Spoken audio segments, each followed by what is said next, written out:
My name is Erana Jumantoro. This is my title project about adaptive under-frequency load setting for solar photovoltaic integration in insulated grid using Rokov estimation from LSTM neural network. This is the table of content of this presentation.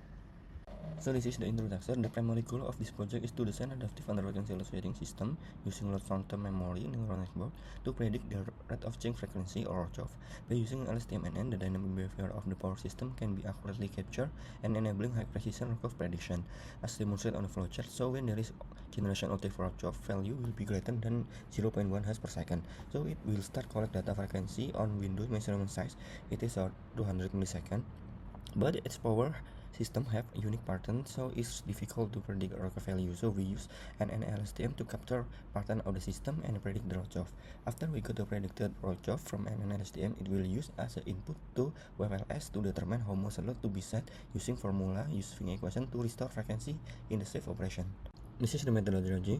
First, I configure the power system like a generation, load, transmission line, transformer, indexer, and factory software, and shown as in single line diagram below, and run simulation for 20 different contingency scenarios, such as a tripping power plant, different power plant, like as shown in the table, and record system frequency response during each event for 200 millisecond duration as event.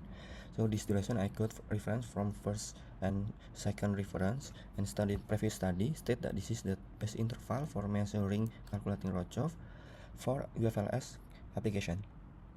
Second step is we use a Swan equation and below to calculate theoretical single value of RCHOF or true value for each simulated scenario. Combine the simulated frequency response and corresponding theoretical RCHOF value into structured dataset. For example, in below, so the dataset is consistent 20 scenario. A scenario will have 20 data frequency as input and true value theoretical RCHOF as output to tell the model correct value for each scenario. On the third step, we normalize and scale the data to improve the model performance. We also speed 20% for testing data. On the fourth step, we create the two model LSTM-NN and GRU-NN as a comparison. So this configuration we got from manual tuning that I will explain detail on the next slide. But model use 128 neuron in the first layer and 64 neuron in the second layer. But model include dropout 0.2 and regularization and this layer for auto prediction and use the ADAM optimizer, MSA loss function, and MAE metric. On the fifth step, we train the model with 20 scenario like stored on previous table, and below is the function for predict RCHOF for new scenario contingency and evaluate the model. On the next step is evaluate performance test model with new 6 scenario, offset the dataset. Each scenario we have 20 data, frequency data, and the correct theoretical value as a comparison value to analyze accuracy of model prediction. Accuracy so is the gap between the theoretical RCHOF and prediction RCHOF. Result and analysis. This slide we show the tuning hyperparameter. To tune hyperparameter, it uses manual tuning approach by starting with a small value for each parameter and gradually increase them, selecting the best configuration at each step. So first we increase the number of LSTM unit on model 2, we increase the layer on model 3, and we increase the linear rate on model 4, and we increase the epoch for model 5. So we combine the best configuration from previous step to form the next baseline for tuning. Model 5 so the best performance between our model, and model 5 and LSTM will use as baseline to compare with an GRU. So this is the summarized performance between all model. Model 1 is underfitting, MASA and MA is still high and accuracy very bad. Model 2 as well is underfitting, but slightly better than model 1. Model 3 so good improvement, but the result is mild overfitting, accuracy is 52.7%, and model 4 achieve good generalization and accuracy is 67.2%, still need improvement, but model 5 is the best overall, is avoid underfitting and overfitting, and accuracy also 90%. This is the comparison between an LSTM and an GRU. First one is bias to indicate that an GRU make train faster and an LSTM is a more compact model.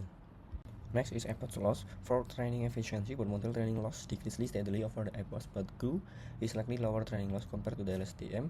But for validation, LSTM achieves the smaller validation loss 0.036 compared to the GRU, suggesting better performance and unseen data. For epoch MAE is same with epoch loss GRU achieve the lower final training compared to the LSTM, but for validation, LSTM has better validation, but overall, both models show good generalization. So this is the kernel histogram from each model. So this is the table performance result. We put 3 as a sample with different configuration hyperparameter. We test also the performance on the new 6 data test and see the accuracy. We can see the model 5 is outperform the model 3 significantly in all metrics, the MAE, MSA, and the NDK accuracy. And GRU achieve a similar accuracy to the model 5 but slightly higher test loss. But LSTM model 5 has marginal edge in all performance.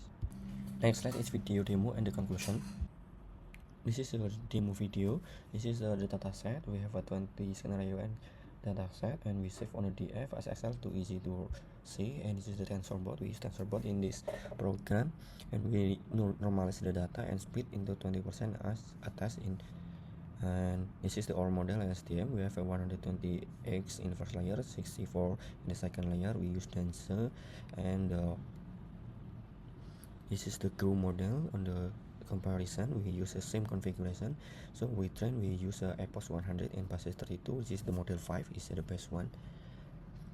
And we run the TensorBoard to visualize the training data, to see the MRA, the loss, and the kernel. And we also the test with 20% of data. We see the MSA and MRA of the model, and this is we test for the new 6 scenario, and the accuracy is between the gap between the predicted Rojov and the theoretical Rojov. You can see the accuracy is very high for an LSTM, 19.61. And second run we run the GRU. The GRU model it use same hyperparameter as an LSTM model 5. We want to see the gap between the performance. We also test with a new 6 scenario, and the accuracy is likely lesser than an LSTM. We have a 4 conclusion. First one is more learning rate, more layer, more neuron, and more training effort on LSTM model 5 is a result best performance compared to other model. And an LSTM model 5 outperform other model to get better accuracy 90.6% under different test scenario and lowest error metric.